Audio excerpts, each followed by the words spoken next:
Welcome to Pulse of Tech by SEAP. Pune's leading technology podcast from SEAP, the city's premier platform for tech organizations, delivering cutting-edge discussions and insights. So, Rohit and Aalok, can you take us through a journey of cybersecurity in general and how has some events in the past shaped it? And how does the current cutting-edge technologies come into the picture when it comes to this journey? Right? So, look back at the history, how it all started and what is happening. Initially, all the malicious activity were more towards mischief. Remember the early malwares, the admin spelled backward Minda or the Melissa worm. They were worms to either print a lot of papers or maybe corrupt one file or add a lot of smileys on the screen. It was all miscreant kind of activity. More like bragging rights. It was not meant to disrupt somebody to a very large scale. No, spread होता था थोड़ा बहुत, but the spread should be largely contained क्योंकि internet उस time पे ऐसा था कि इतना corrected नहीं था उस टाइम पे Right. to this level. But at the same time, what happened is the people with the negative mindset, they kind of understood, there's a better way of utilizing this thing. I can actually disrupt services. I can actually disrupt people and their activities. And that's where when they started was, can I go ahead and delete the whole file or delete the whole drive of a system? So the malware started going into that. Then initially spreading any ransomware, any malware, ransomware will come later on. So initially spreading any malware was a challenge. To whom do I send to? Then the thought was, can I send to one person? And because that person is already gullible, from there, can I expand the range and infect a lot of people? Mm-hmm. So that's where the whole malicious activity started. Well, spreading the vectors also were different. Initially, it was only like, you couldn't, like, a worm was within your LAN thing, or maybe like a USB stick, something, some floppy drive or whatever. Right. Usually floppy drives. Floppy drives, right. Floppy drives were there. Yeah. Remember belong to the same era. So you could spread it in that manner. All those BIOS viruses, all those things. So the spread was different.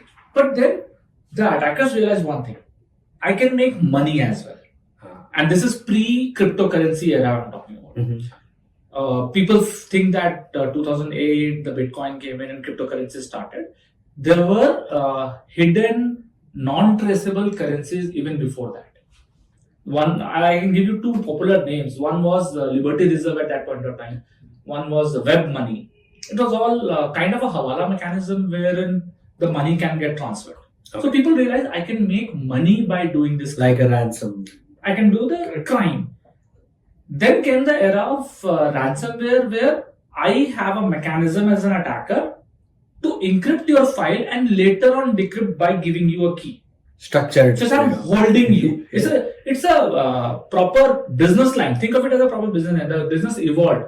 That I have a mechanism to do this. Mm-hmm. Then when cryptocurrencies came into picture like Bitcoin and all other, people realized that I can do a large money transfer as well without getting traced.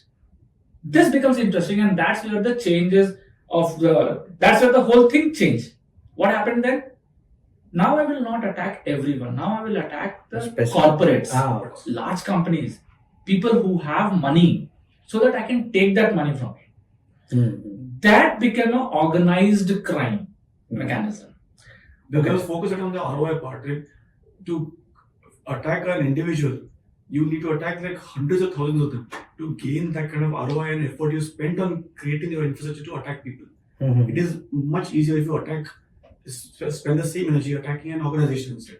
Yeah, in a targeted manner. Like in one go, you can target an entire organization. One attempt, and the company is infected, and a lot of machines infected. Plus, the data which is getting infected with the ransomware is more valuable. The company is willing to spend quickly to get the data back and get back into action. Think about the nature of data, right? You attack a company, you've got IP, you've got plans, future plans, HR data. The whole shebang. No, but this is like how, we are talking about attack in general, but now we are talking about like cutting edge technologies like AI, generative AI, and so many new technologies which have come in. How has this landscape changed now? Just replicate this whole thing take this whole attack business as a business, replicate whole thing from any other business. Banking was a pen and paper. Yeah. Then came a core banking system, and then it becomes so fancy. You have mobile apps and UPIs and all that. Now copy paste the same structure into the crime part. Okay. There are new methodologies. There is AI coming in. Oh, I don't have to do that much effort to write a code for my application. Can help me do that. Hang on, I don't have to write so much of code to do the malicious activity. Okay. It's the same stuff. What is different is the intent. In a corporate environment, in a setup, you're spending time and energy to create something. Mm-hmm. They are spending time and energy to disrupt something. Okay. Also with AI part, you've got the ease is greatly improved. Mm-hmm. You can create software. Also, you can create disruption with the same amount of ease. Yeah. We should talk about is Photoshop images. That time you needed somebody with Photoshop knowledge. Now you do not. Yeah. You don't need somebody. Generative AI can do that. Generative AI can do You that. don't need someone with attack knowledge. You can just have Gen AI give you a script or something and you just run it. So you are saying that you can use the reverse effects of generative AI to help you. It's an intent part. See, the initially launch of Gen AI was all talking towards getting a script written Correct. in a good English. Now look back at the attack, which is commonly in our language called as Yahoo Boys attack or Nigerian attack. Where these people in Nigeria, they generally create Yahoo accounts, so they're called as Yahoo Boys, no other reason. But what they did is they're trying to write a mail to send someone as a phishing. Mm-hmm. Now their English is not perfect because English is not their first language. Correct. That problem is solved. Yeah, give because that English can give that whatever language they have, put it into any of the generative AI, and it will give you a very perfect English translated document. line. Yeah, I got. Paste it, and then you're done. Okay. So the telltale sign of a phishing email that there would be spelling mistakes, grammatical mistakes, it's all gone. It's all gone. Yeah. Okay. And in fact, this can be automated. Yeah. Like I can create a template and modify it such a way that I will send you a different template, I send you a different template.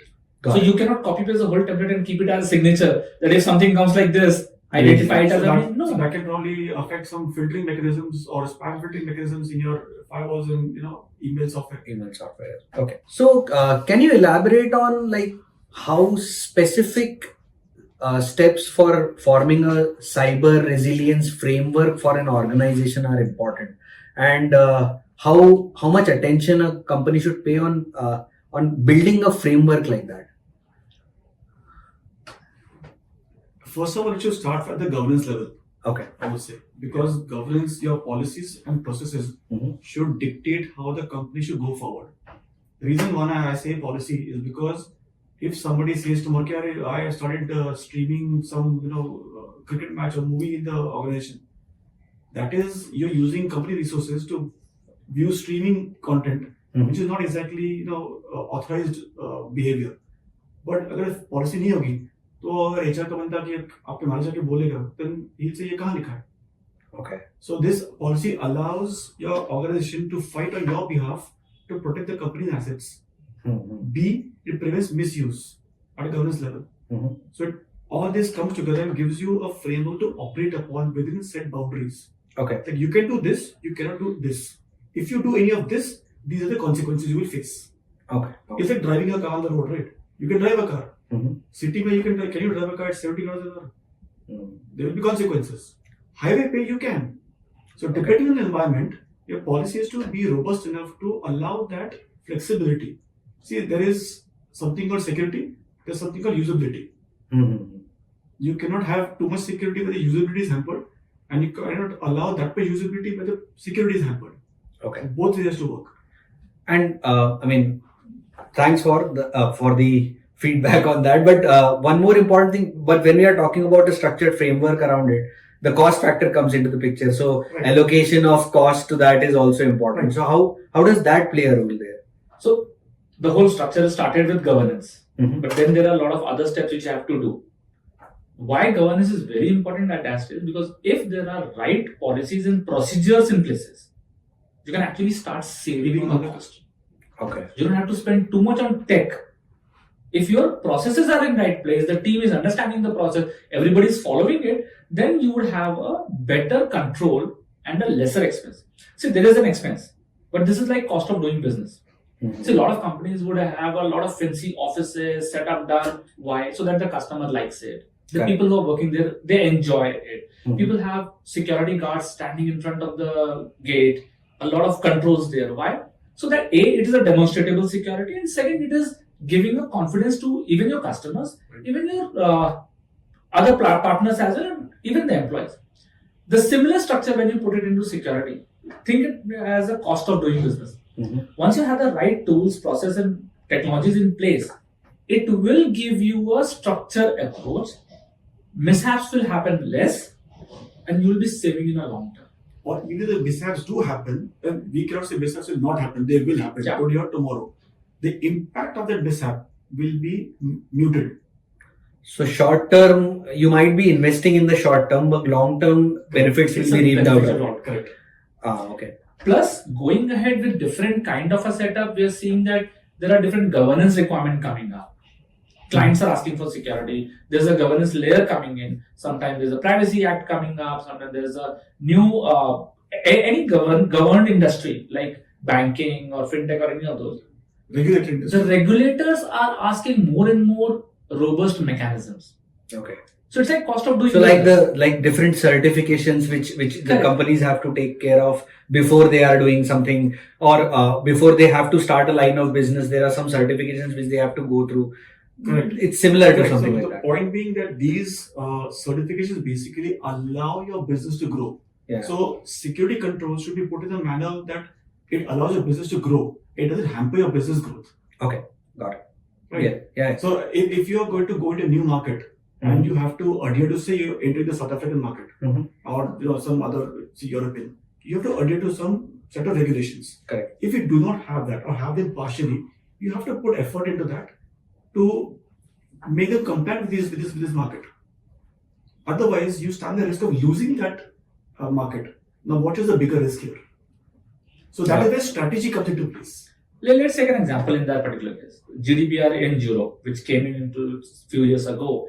Now the point is, you have created as a company very wonderful product which has a lot of data from customers, maintaining it, maybe a social media platform or something.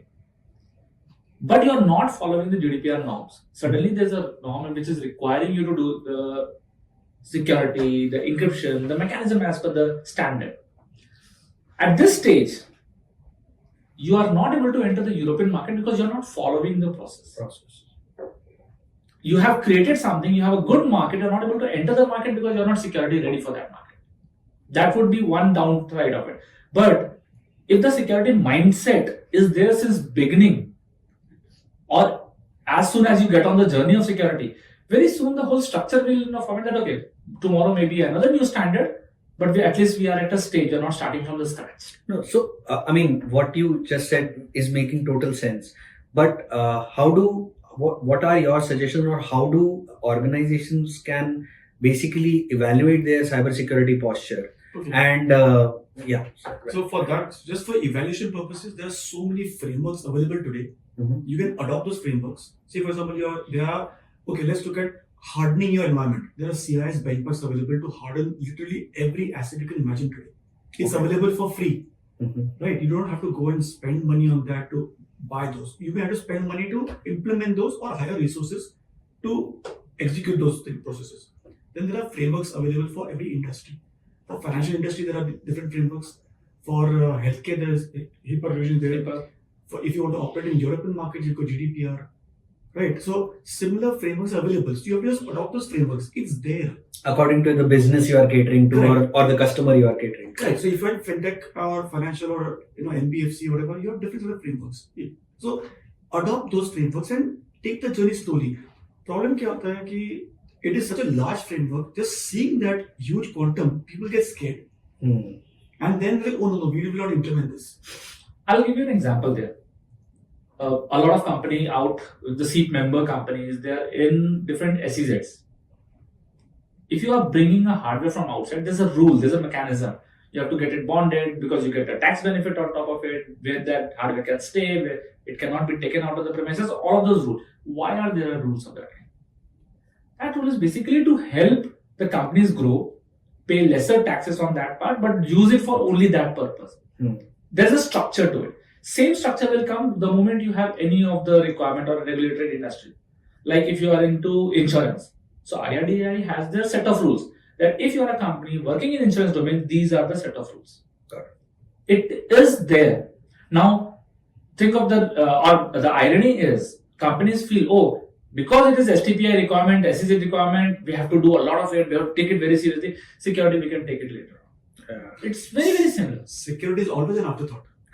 Yeah, and that's what we are discussing today. That it shouldn't be. It shouldn't be. Correct. So every startup, MSME, all these people, they're like, oh no, GTM, all these, you've heard this keyword. Yeah. Go live, aaj date hai, and GTM is there. Where is security? No, that will do later. The product needs to go out first. Correct. Revenue needs to start to come in because security is always considered a sinkhole. Yeah. It's a cost center. Yeah, it's a cost. And that's what we've been, that is where we want to talk about that how proactively any organization can invest in that area. So there's some specific steps which organizations have to take when they have to build a culture of cybersecurity awareness in their employees. And actually, honestly speaking, as an employee, there are so complex cybersecurity structures or trainings built now that it is got into like a jargon of cybersecurity fatigue. How do you prescribe organizations to get over that? One most important aspect here is you are teaching it to employees. The minimum age of an employee is 20 plus. Yeah. They are grown-ups. Don't teach them that kids. Yeah, okay. Don't force a lot of stuff on them. Oh, this is very important. You have to. No. They are grown-ups. If you talk to them in a serious language, they will actually behave that. Correct. A lot of mistakes happen, and I'll call it as mistake. A lot of security mistakes happen from people because they're not aware of it. Okay. They're not intentional. They're not intentional. One example. People may have copied some piece of code, put it onto ChatGPT to ask whether correct this code or not. Yeah. Very benign. It's not a harmful thing. Correct. But yes, it is harmful because you're taking your corporate proprietary information, taking it out, giving it to some unknown place, using some. People have done that in past as well. People have copy pasted the code into Stack Exchange and other places. Oh, I'm having a problem here, help me out. And somewhere there's some API key setting inside. Yeah, API key setting. Or there is some identifier which says the code is belonging to which particular company or client. So IP infringement can be a problem. So once you tell them, they are, oh yes, sorry, I did a mistake. Let me not do that. People have mechanism on top of it. But awareness will become a fatigue if it is thrown on one direction without a thought that how it can be helpful. Most people, what they follow is they'll give you a long videos, watch it and you're done. It doesn't work. The era of long video has gone and now we are in the age of shorts and reels. If the content is also available there, if your information is also available in that format, people will be happy to quickly digest it and then like, share, subscribe. They will actually share with other people as well that, okay, I learned something new in security. You should also be very careful about that. See, all these onboarding processes, right? New employee comes in, first thing what they want to do, start working out. No, you have to first watch his videos. Why? HR says so. And then spend the entire day going through some harassment policies and this policy, some cybersecurity policy. By the time 4 hours, he's already bored of it. He or she's already bored of it. So then what's the point? Yeah. So what you are mostly trying to refer here is that rather than training employees, you need to make them aware of the consequences, which is more important than like any sort of training. Consequences will be better understood provided the content itself is gamified. Yeah. If you have understood this part, then you will understand the consequences. Mm-hmm. Right. So if you tell them that this is what you can do in a proper, crisp manner, then this will happen. Yes. On that line, no offense to the legal team, but have you read the legal documents? Yes, I have, sadly. But the point is, if that can be explained to someone in a very easy bullet by bullet, that was this is right, this is wrong, do this, do that, it would be easier for them to understand. Mm-hmm. Required. We need that kind of language for a lot of requirement complications, legal issues and other stuff. But if that can be justified in a way that someone can quickly read it, understand, they're happy to follow. People are happy to follow the security policy. Correct. The rationales are more important there. Every company may have something different in their security policy. So if a person is joining from a new company or an older company to this one, right, they already knew a lot of stuff. Yeah. All we have to do is channelize them because हमारी company में ऐसा होता है. What is This specific to your what is org? specific to our life. And बहुत the controls जो आपके that exist in the new company, you sometimes face pushback from people migrating to this company because नहीं वो हमारे उधर तो वैसा ही रहता था. Exactly. This happens a lot even in when you go into changing cybersecurity structure in a company after the company has reached a stage. Yep. ऐसे ही करते आते थे. USB stick was allowed. We used to copy it on USB stick. It is becoming too difficult. The idea is get onto the journey as soon as possible. Take smaller steps, including the awareness of people, including the controls, including the policy process. Take small steps and take the user along. You're not fighting against the user. There's a term called herd mentality. If you have a small company, small team, then it's easier to educate a small team than to educate the larger people. Because at that point, you see 20, 30 other people who are not following it. So why should I follow it? Yeah. So, I mean, been there, done that. So, we are skilled like that. So, I've been there and did the same thing. But, I mean, any advice for smaller organizations to build that structure in a way that they start right from like where they are starting to build or growing into a bigger organization? Strategically or technically? Any of these. I mean, both of these actually. So strategically speaking, have your governance, everything sorted in place. Ensure that everybody in the organization subscribes to this mindset of security. It's not possible that you can have a secure and successful security program if only the top management follows, or only if the bottom working class follows. The difference what happens is the problem that comes in. The senior management would say, oh, do it for everyone, but leave me out. I don't want, like, as simple as putting up a multi-factor authentication on your email. Oh, yes, it is important. I've heard in different meetings, it is very important. Implement for everyone. But I don't want to keep doing that OTP thing again and leave me out of it. Why? Very often IT head will come. नहीं sir, हम इसको कर देंगे, but वो chairman साहब को नहीं चाहिए ना, उनको ना password याद रहता नहीं है. Okay. That happens. Yeah. It has to be championed top down. Okay. If it is being championed top down, everybody in the company knows because that's where we are heading. So basically, as a framework, what you are trying to refer is that it shouldn't be on an individual basis, but you are an employee, so you need to adhere to a particular process, no matter which part of the organization or whichever part of the organization you are working for, right? Correct. And if some exceptions need to be made to that structure, then mark it down that okay, we have made an exception on this date for this particular person who came to the office, and then revoke that exception later on again. Exception is done for a limited period of time. Yeah, right. Like providing a guest Wi-Fi to a visitor, guest but for a Wi-Fi, fixed guest time. Wi-Fi is these are the issues. Very often the management comes in, they poke a firewall because the management chairman can access a website from sitting in the office here. Okay. So they'll poke a hole in the firewall and let it go through, and then they'll forget to plug it back. Okay, got it. So now it's going to be a corporate thing. Guest Wi-Fi at least is probably restricted. You are talking about the corporate network, everything is seen here. Got it. So now that we've completed the strategic part of it, there is also a strategy करके फायदा नहीं है. You have to also execute your plans. So on a technical level, how should you become more cyber resilient? Now a company should follow the defense in depth architecture. Think about, now it sounds very complex. Think about old forts, right? You have something standing on the main gate. Now, first of all, what is defense in depth and what are you trying to defend? And in how much depth? Is something that needs to be addressed. Are you trying to defend the crown jewels kept inside the queen's bedroom? Then you have a sentry at the main gate. Then you have a moat at the entrance part. Then you are checked for some identification. Your identification controls how much of the fort can you roam around. Can you go into the Darbare Khas or can you go into the Darbare Aam? Right? Okay. So that part is so like public and private part exactly. of the organization that we are talking about. Are you a visitor over there or are you one of the regular entries? So it sounds very complex, but this is what needs to be addressed. And they have been doing that since last so many years. The fort were always fortified because of that reason. There are only limited entry gates, well guarded. Then checks and balances at every different place. It's not like that outside the security guard is done and there's no security inside. There have always been a structure in a layered approach.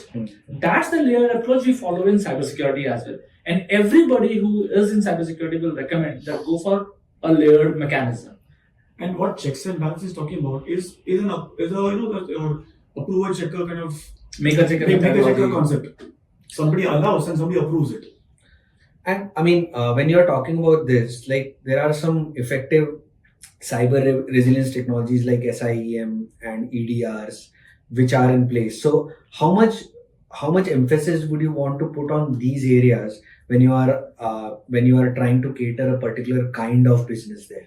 See, with time, technology changes, newer stuff come in and they are helpful. But if the core and basic is strong, you will be happy with whatever new coming in, a new direction to identify that. Like in the previous days, logs were dumped into one central place, or other logs were left around in the same server. Correct. Then people realize that if the server is attacked, the attacker will delete the logs. We will not be able to investigate. Okay, move logs to another place. Syslog came into picture. Correct. Then logs are so many numbers, like too crazy to read them through.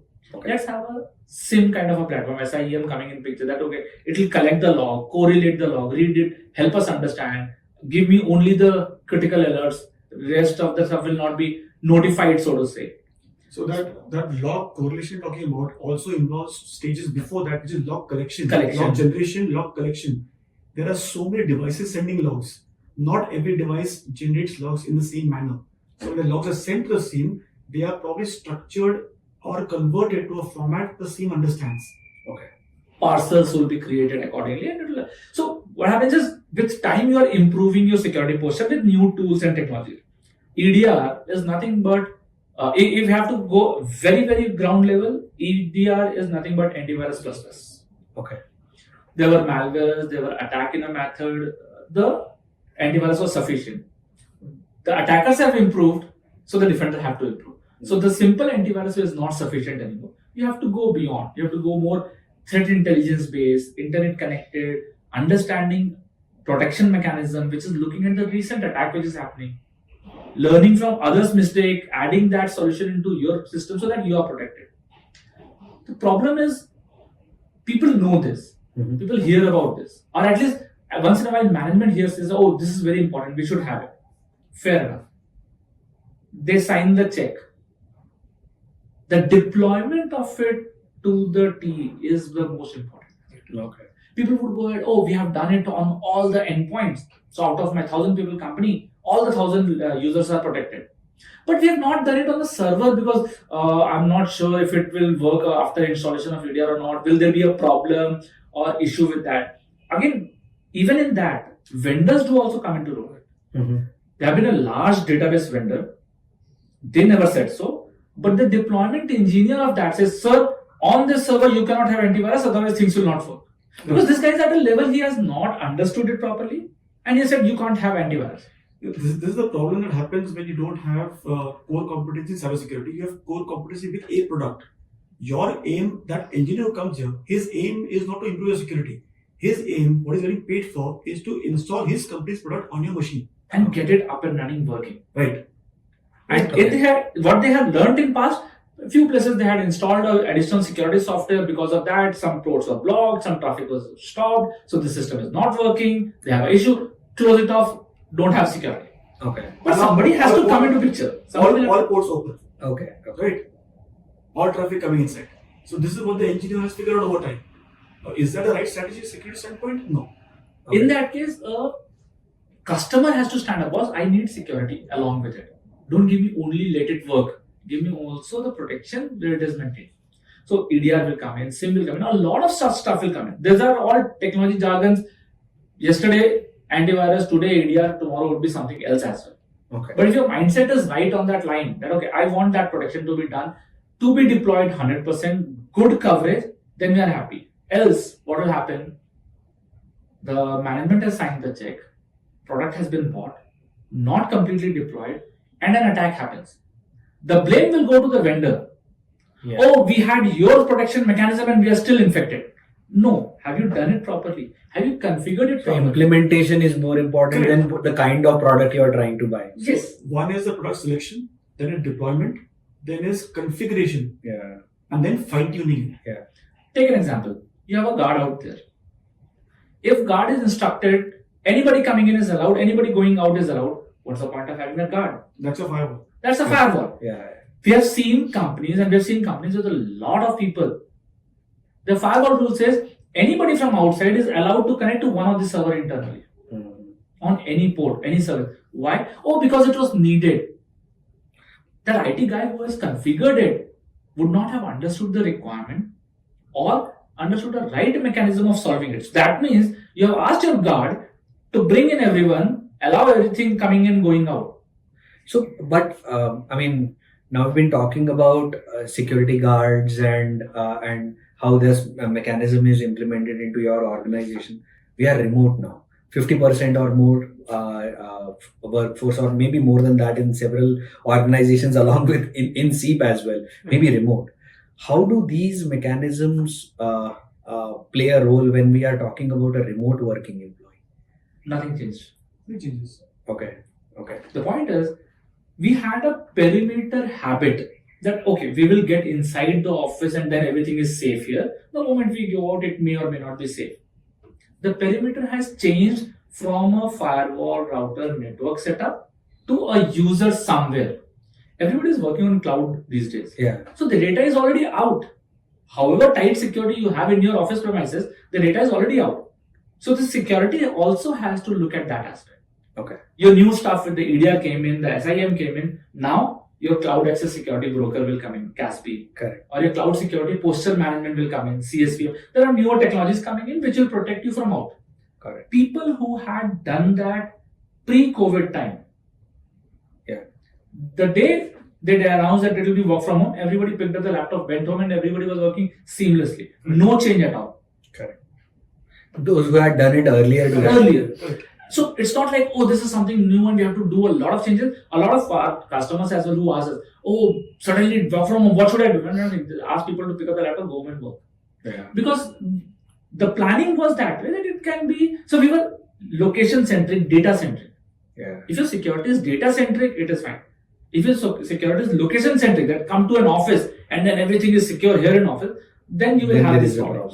Well, you mentioned cloud, right? So a lot of these IT people, they know. So here's my gripe over this: is that a lot of the IT people in most organizations have grown up from the bottom, and then they get transferred to the security role without the core competency part of it. Okay. So they transfer their IT skills here, which is not applicable. So what happens is then in that case they will say, "Sir, हमारे पास वो firewall है and वो VPN से connect करेंगे या फिर हो गया."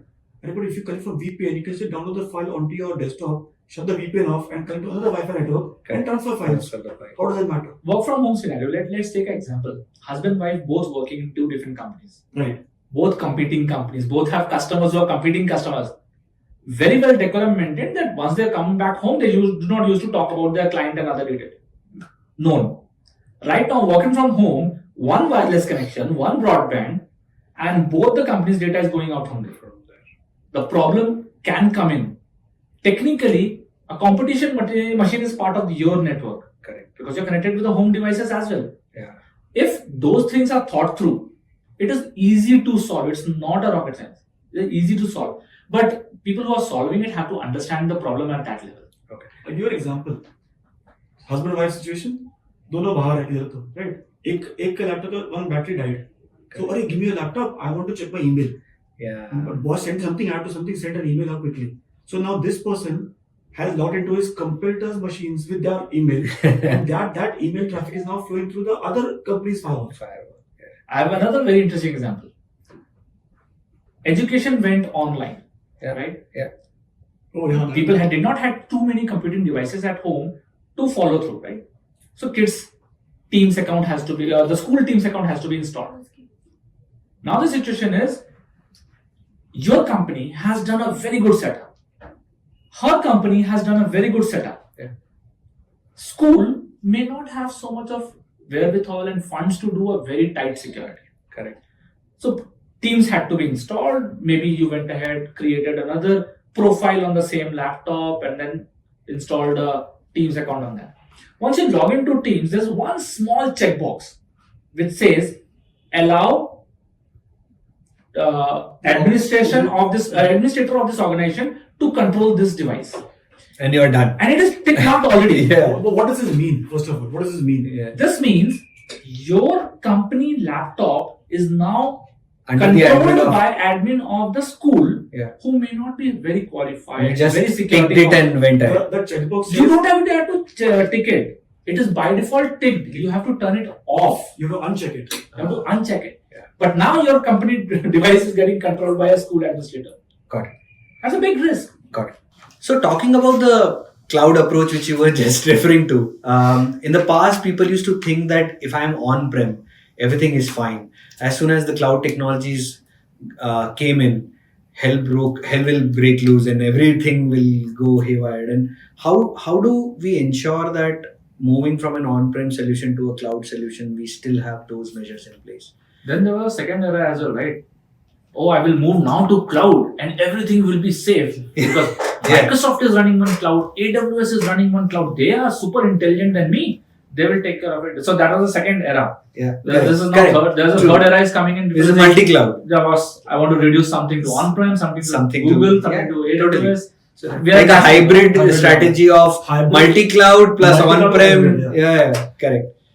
So initial thought was right because so everything has a statement to it. So initial statement was cloud is nothing but somebody else's computer. Yeah. So so cloud is actually There were not your funny computer. videos around. Yeah, somebody else's computer. You're keeping data there. And all. Then the cloud evolved. A lot of activity happened. It became good, much safer, stronger because the core was taken care by the cloud providing companies. See, frameworks came up, right? AWS has this well architected review. Mhm. So these frameworks came around the cloud environment as well because this exact requirement. Azure came up with their Azure Security Center setup. The configuration is right or wrong. Gartner came up with their own word, CSPM, cloud security, posture monitoring, so that things would be safe. Okay.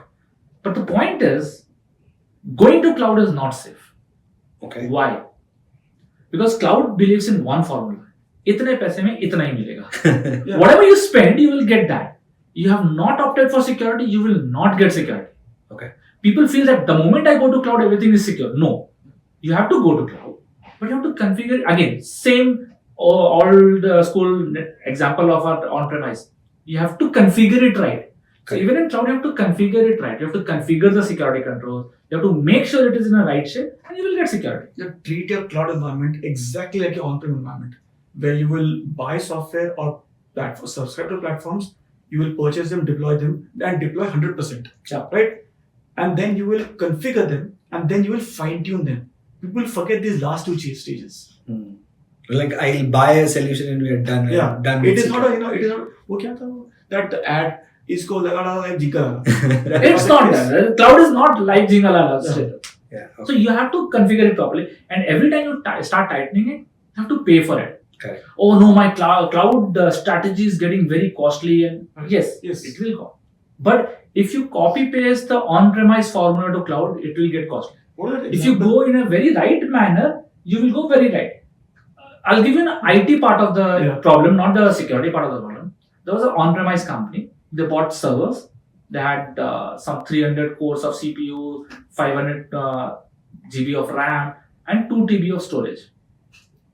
So that they wanted to run smaller VMs and applications on top of it. The admin IT guy was asked, "Oh, we want to go to cloud." So he went on to Azure. He picked up a server with those many code, those many RAM, and he also subscribed to terabytes of hard drive. So he did a one-to-one migration. Lift and shift, but in a literal way. Oh. Now the cloud cost was through the roof. Humongous. Through the roof. Yeah. And this company, no, the cloud strategy is not working. It is very costly. We met, we discussed, and said, okay, we can optimize this. It was optimized that the cost came down to 20% of what they were spending on cloud that time. Oh. So happy that the management gave us 10% of that amount as the reward money. Was saap rakh lo, apne hamari jaan. We didn't do any rocket science. We just understood where you were heading to. Correct. All you have to do is you have to understand. It is common in everything. Mm-hmm. Forget about anything. So as small as payment mechanism. From cash we move to UPI.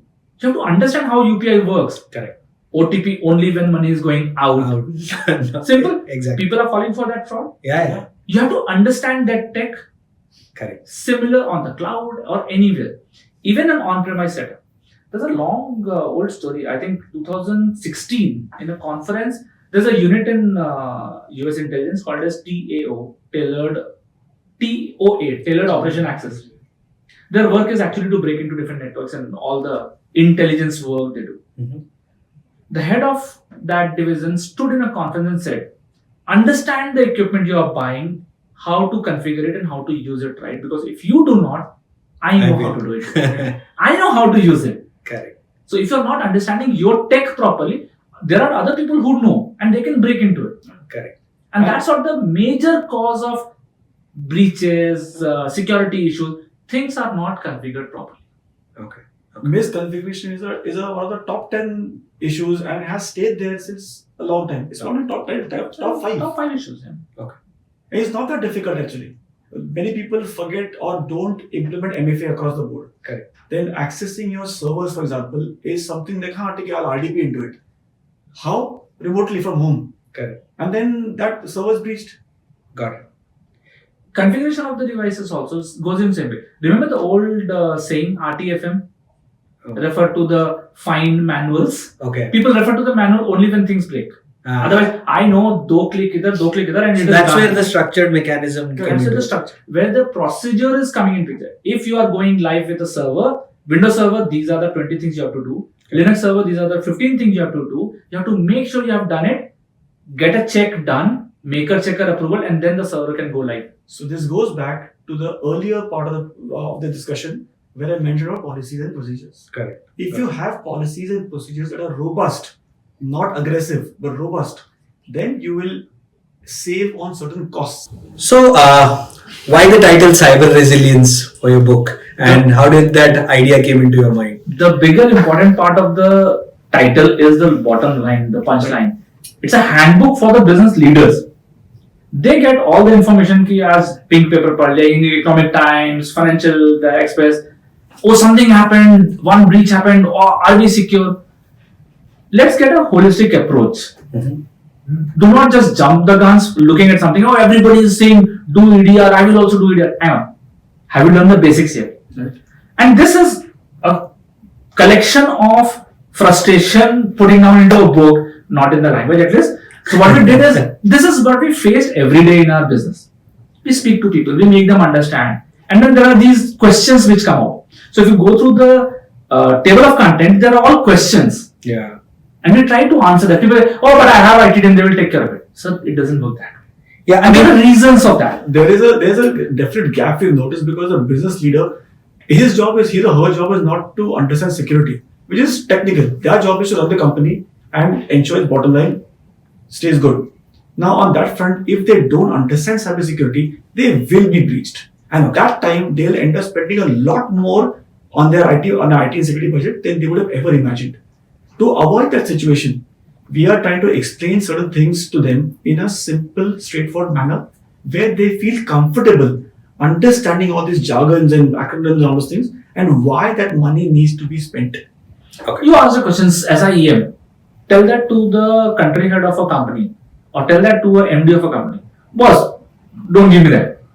What he did is 2 lines. What is SIM? What is the main function? Okay. What is needed by the business leader to understand? A tech guy has to have a different understanding. A business leader, if he knows that keyword, next time he is acting smarter in front of other colleagues. I know what SIM, yahi to karta hai, we have it on our plate. Okay. This will give an idea to the business leader that, okay, how do I start the whole security approach? Correct. What all do I do? What all can I skip? And how do I manage my company in a way that I'm more cyber resilient? And that's the reason Cyber Resilience as the title. So that whole guidebook is converted into this. So, I mean, when you're talking about cyber resilience, there's a chapter which says defense in depth, which sounds like a military strategy to me, with lines of defense of enemies to get into it and things like that. Any light on that? I'll start with that. India, border, security, these are all very common word and everybody, at least the audience, would understand that. What is a way of securing things? The very first thing is have a minimum entry gates. Mm-hmm. The point of entry would be less, which is also called as attack surface. Have the attack surface as minimum as possible. Okay. Either call it at a corporate level or call it at your personal level. 1,000 app on your phone, your attack surface is bigger. Yeah, correct. What's not Minimalistic is the approach. Minimalistic is the approach. Definitely. So that's where it is sounding like a military thing, and it is a military thing, defense in there. But only border protection is not the thing. Okay. You need intelligence. Correct. To maintain security. In cyber, we have cyber threat intelligence. Okay. You need different level of protection at different checkpoints. Correct. We have different checkpoints here. One problem should not have only one solution at one point. Correct. Malware. Just take one example of malware. In defense of that mechanism, malware which is coming through email first get filtered at your Google or Microsoft or Google, whatever email server you are using. Mm-hmm. Second layer, it filtered at secure web gateway or secure email gateway. Third level, while you are working in a company, it get filtered at firewall. Fourth level, on your endpoint, you still have an antivirus. Virus will come through email. This is a general statement. But the layer, we have seen the protection is at 4 levels. You're not leaving it at one guy. Okay. Similarly, things are protected at multiple layers, multiple depth layers. And that's why defense in there. Okay. There's a fifth layer I'll add to that, which is the user level. Yeah. Which is the biggest pain. All these 4 layers, which we have spoken about. Yeah. all these 4 layers, 5 layers earlier, will fail if the user clicks on the email. If it gets through. Yeah. And there is a chance because all these attackers use spraying techniques to send millions of emails. Even if one goes through, ROI is done. Yeah. Right? Correct. So that's all you need to do. If But just a guess. Yeah. Just a guess. You have seen those spam emails and stuff coming in. Everybody here. Do you know what is the success rate of that for those attackers? Okay. It's 0.0001 or maybe even less than that. But sending those many millions and millions of emails is not a bigger problem. One hit and they made the money. It's always called, even in defense, it's always called as you need to protect 100 doors. Right. The attacker needs only one door. One to get in. Correct. And that one door, they have a lot of information and collaboration among themselves to find that one door. If you do not have that kind of intelligence inside, collaboration, even in community knowledge, if you do not have that, you're going to fail. See, this understanding of your attack surface is important because at the top management, if they don't understand this, your way your attack surface is, they will not be willing to spend money to spend money on this. So your exposure remains valid all the time. Okay. That's why this book, again, to explain to people why and how you should close these gaps. So the book talks about first have your governance right in place. Once the governance is there, what are the major pillars you have to take care of? Once that is done, how the people part of it comes into. How would you play a role where the company sees that boss, my company, MD, CEO, the top leadership is championing the whole security program. And if they are doing it that way, we should also follow the step. Another big point of misinformation, you said about the newspapers, all those things. Today is something called as WhatsApp University. A lot of people are part of these, CISO groups and CIO groups and all those things, right? Now there, somebody said, no, I have done this, you also do this. But your business is not same as that person. The point is, your maturity level is not same. Right. I'll give you an example. We spoke about few technologies. SIM is the first requirement, a legal requirement in India right now, that you need to maintain the logs for 180 days and all of that. It's a legal requirement. People don't know about that. Correct. One company had their SIM and everything in place, and then they are going on the EDR route that I want to improve my anti-malware protection. Same WhatsApp group, this other company guy is sitting, the security head of this company is sitting. Oh, everybody is talking EDR, I will also do EDR. Sir, first you need to protect the base. You do not have any idea what's happening wrong in your organization. Oh yes, we will do that, but EDR we will do first. Fair enough. Do not go with that herd mentality that everybody is doing and I will be doing. Okay. Take that approach, take that structured approach of going step by step. You will make sure that you are protected and you are spending less. Right. Otherwise, like most of the industry, this is also a vendor-driven industry. Okay. A vendor will come and say, boss, if you are not taking my product, you are breached. Along with this, you have to also buy this. There's those add-ons. There is a sales guy always there. Always. There's always a cross-sell and upsell happening. Upsell all happening. Yeah. Okay. Which you may not even need. Okay. So, get an idea. And if you do not have an idea, take some external help. Why do you not have a security guard in your company who's on payroll and hired and trained here. Correct. You outsource it to someone else because they have learned, done They that. are specialized in that. Specialized in that domain. They will just give you the specialized service. Correct. Even if you have a security team, get some support from outside. Correct. Which is like today it's commonly known as get a virtual CISO in picture. Mm-hmm. He will come, he will guide you what's needed, he will understand your risk and give you right solution at right place. Instead of what's the latest buzzword, let's have that security plugged into your company. That's not gonna work. I'll give you an example on that. Someone we spoke to recently, their sanctioned security budget was 2.6 CR. For 1,000 people company around. Okay. Now that we brought out like that, this is not right. We can bring this to about 60 to 80 lakhs. That is on the upper side. They were shocked. Like, how is this possible? Because they were going with a vendor pushed approach. Okay. Oh, my vendors have given these lists, I don't do. Following a checklist and, Sir, you and have like already buying spent- every tool in that Right. checklist. You have some investment already done. If you start fixing that, if you start configuring it right, you don't need this. It is already taken care. Simple example. People buy Microsoft licenses and then they go to Google Workspace. Okay. So you're paying for the I have licenses for Office other 365 with me. And so I'm getting MS Office licenses latest and activated for everyone. And my email is on Google. That's available. That could be a personal choice. But the email is available in that same bundle. You can have it there. It is just a IT stuff. But even in security, you have the same. The DLP functionality may be available in one of the product, but they will buy another DLP. Correct. Maybe if your existing one is not sufficient as much as you want, then it is the right approach. But if it is just about WhatsApp saying that, okay, 3 of us are going for this brand X DLP, oh, I will also buy that. No, that's not going to happen. If you go with that approach, your security spending will shoot up like crazy. So you are basically trying to educate business leaders to understand those terminologies, those And they have jargons of the industry, so that they become wise enough to adapt the right cyber resilience strategy in their organization. More than becoming wise enough, we are trying to tell them don't fall for something that is not true. Just because somebody else is doing it doesn't mean you have to do it. Correct. Right? Everybody is doing data privacy, I will also do. So you are not even having customer data. Correct. You are making a small system where the customer data, the PII data is not even touching. If you do not have personally identifiable information, your privacy impact is low. Your risk is low. Do not spend too much money because everybody is spending on it.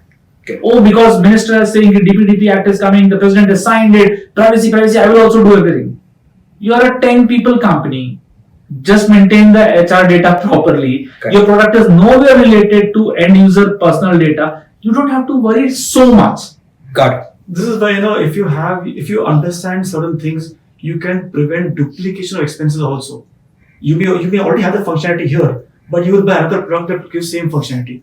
If you don't understand your risks, so this is where, having an external person come and explain things to you in a proper manner will help you streamline expenses, give you better security, more control, and increase compliance. What is wrong with this? So we have spoken about infrastructure in general till now. Let's talk about secure coding practices or product development in general, and what are the different areas in that aspect of software development, and how does cyber resilience plays an important role there as well. We spoke about a lot of individual concepts in the infrastructure part. Copy the concept, not the tool, not the technology. Copy the concept and put it into the software development aspect also. Mm-hmm. It could be software development. It could be getting software developed from outside and getting it in. A, the awareness. Is my developer aware what is the secure coding practice? Mm-hmm. B, getting it tested. Okay. We didn't spoke about it in infrastructure, but infrastructure you should have once in a while testing it done from an outsider person. Got it. Is my infrastructure secure enough? Got it. Similarly, on the code as well, get it tested. There are tools and in the whole DevOps process, security is added now. It's called as DevSecOps. So security is added at different layers. There are tools. Get it tested. Make sure after the final test, everything green is going into the production. Mm-hmm. So that remains. So awareness, defense in depth, and final validation, maker checker, is also there in security, the secure development process. The nitty-gritty changes a little bit. Like you have a secure code analysis. SCA. That's software composition analysis. Analysis also, yeah. So technically both are same Yeah. acronyms, so to say. So SCA, the software component analysis, is like what goes in my software. It's like the label behind that energy drink. How much calories, how much, what are the component, how much maida, how much palm oil, all of the biscuit goes into your software as well. Okay. This software which I'm buying, what all component does it have? Okay. If something goes wrong in one of the component out there on internet, remember Log4j came in, a lot of other supply chain issue came in. Correct. If I do not even know whether the product which I've bought is infected, I will not be able to protect it. Got it. So getting a software composition analysis, getting a secure code analysis done, that the code which the people have written is right, is safe, so that your security expenses are low. On the timeline, if the security is at the far end, your cost will shoot up. Okay. If the security is on the left side of the timeline, your cost will reduce. So And that's why it is called as shift left. So like we have that terminology in any testing approaches also, that shift left, as much as left you can So shift. this is basically, this shift left comes from your earlier software development days, which is the waterfall model. Waterfall model Correct? and all of You this. code, whatever test, and the usual story, and then you find the bugs at the very end.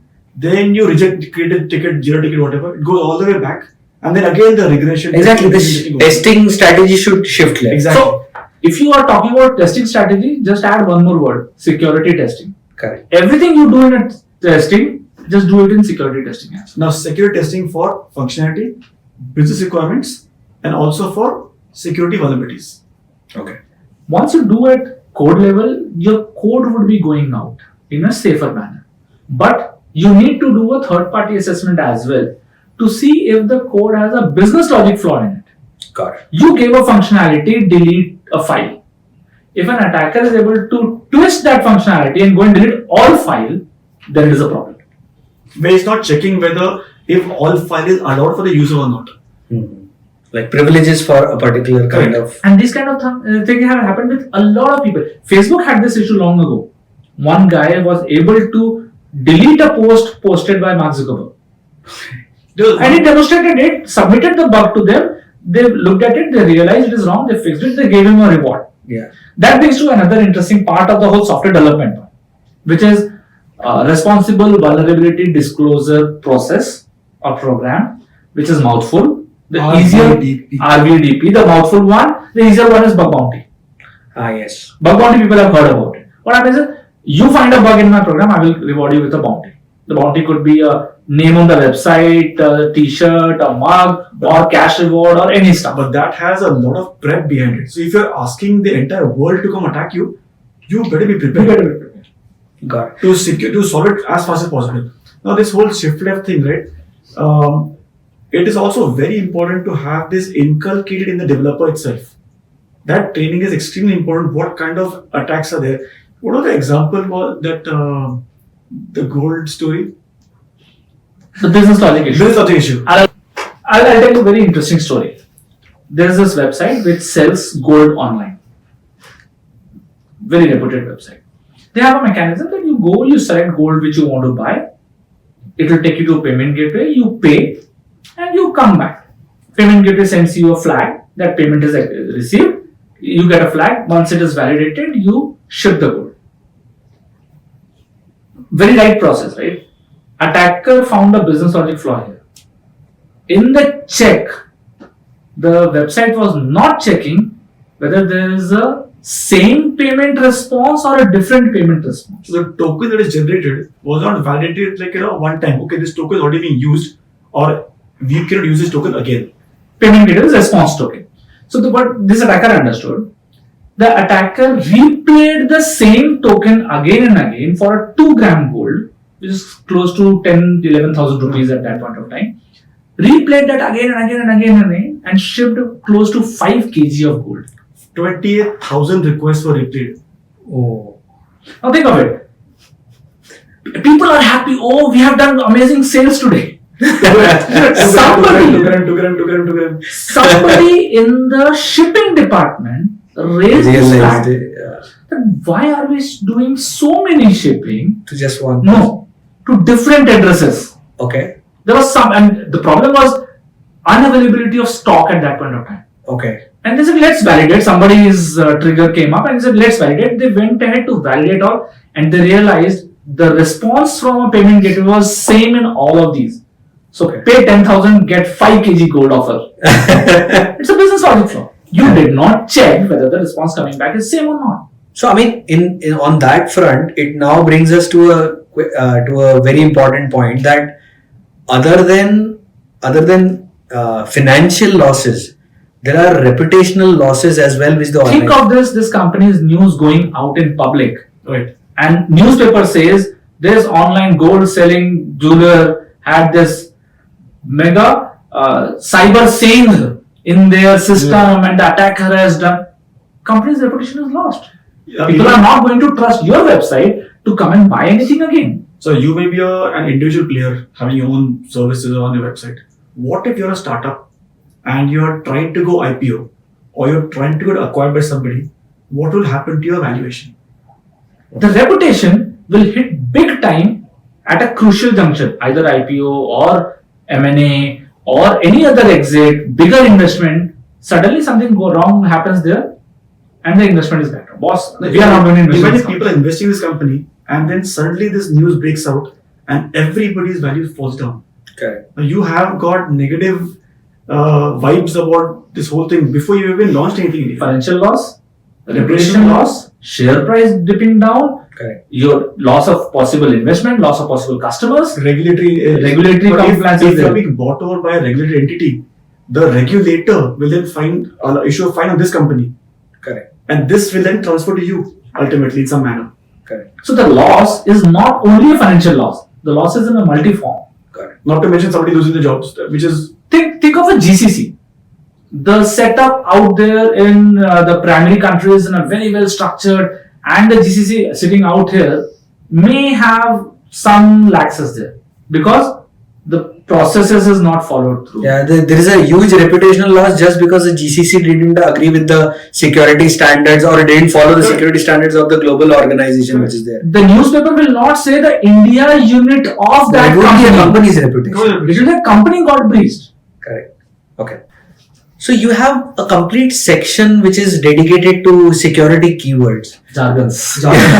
which is important. Yeah. Because in our industry, everything has a Name to it. Yeah. So, I mean, out of all those security terminologies, which is the most ambiguous security terminology and how do you want to explain it to a business leader? VAPT would be the best one, right? What happens is everybody has kind of understood this keyword VAPT. We will do VAPT. What is VAPT? VA stands for vulnerability assessment. PT stands for penetration testing. Okay. The even advanced version of that would be called as a red team. What happens is people say we will do VAPT. They use it in the same breath, and they offer VA in the name of VAPT. Okay. VA, and most of these VAs are, so most of the vendor would give you a tool-based approach.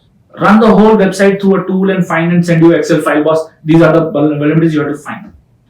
That is a potential vulnerability. That may not be a vulnerability. Okay.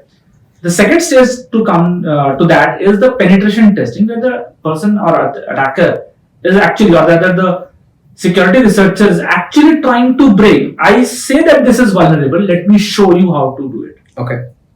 Okay. So, in the name of VAPT, what you get out today in market is VA. The advanced version, which was Red Team is basically simulating a real world attack. Okay. When you go to market and ask for a Red Team, what you actually get is a penetration testing. Okay. And the real Red Team, a very low number of players out there who would be actually be able to do that. The real functionality of a Red Team is do a simulation of an attacker, a threat actor. Like, I want to do a test of my system from a, say, North Korea attacker perspective, or Fancy Bear attacker's perspective. Or they are all very interesting names. Sleepy Kitten attack method. That method which they use is called as TTP, Tools, Tactics and Procedures. A particular threat actor group, which is our word, for others, hacking group, For their method, if somebody is trying on us, that will be called as red team. Okay. So I want to see that my company is safe from that kind of an attack. So basically, are your security tools able to pick up on these various traits? Some hacking group in Russia will use a different technique. Somebody in North Korea will use differently. Somebody in Belarus will be different. US, UK will use different. So are you able to identify these various parameters? Okay. And that has to be done in a very, very intelligent manner. That's an advanced level of thing to do. But the moment you go in, so for benefit of a lot of people here, once they hear that they have someone offering them VAPT, ask them whether you're doing a VA or a PT. Ask that separately and get real PT in the PT. Do not just settle down for a VA. That's the most confusing word out there in the industry now. Another thing I say is, if you are getting a VA done from somebody, make sure you have another vendor doing it on the same infrastructure.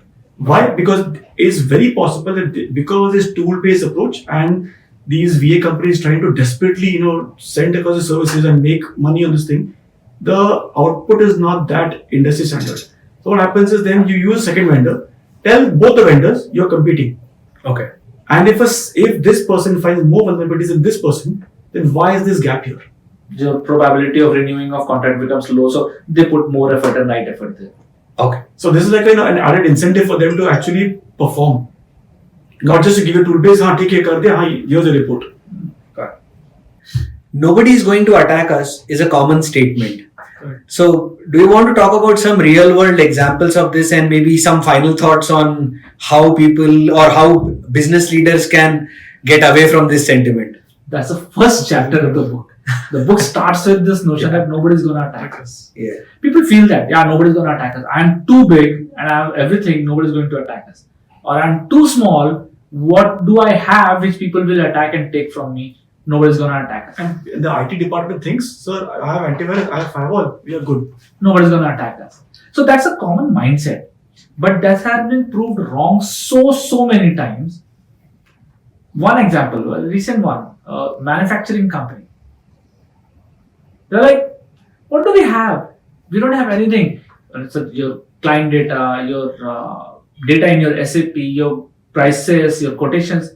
Everything more than 1 day old is stale for me, stale for my competition. Nobody's going to attack us. Everybody forgets one important aspect. There is something which is of interest to other users or attackers. Like as simple as breaking into your environment and locking down your devices is where you have stuck and you have to pay to get back into action. Or restore from your database, or restore from your backups. You may not have backups. There is something to lose. The biggest thing you have there to lose is your reputation, is your brand value, and your time and effort of the people. So back to operational standards. So nobody's going to attack us is a misnomer. A lot of attackers these days attack with one principle, which is called as spray and pray. Okay. They just do a mass attack on everyone with their fingers crossed. Somebody will come back that, I'm affected, and they get their money from that. Okay. What impact does it on that end company? They feel only once they are getting attacked. There are some smarter companies who look at attack onto their industry. Mm-hmm. Maybe another similar company got attacked. They got attacked. Maybe I'm the next. What should I do? Okay. Read the book, you will get an idea what you can do from there. Yeah, we certainly would. So thank you, Rohit. Thank you, Aalok. Thanks for walking us through this amazing journey of understanding how cyber resilience in general can be understood as a term for all business leaders out there. And thanks for joining us for this podcast. Okay, thanks for having us here. We love speaking, and hopefully people will get gist out of this and maybe be better from today onward.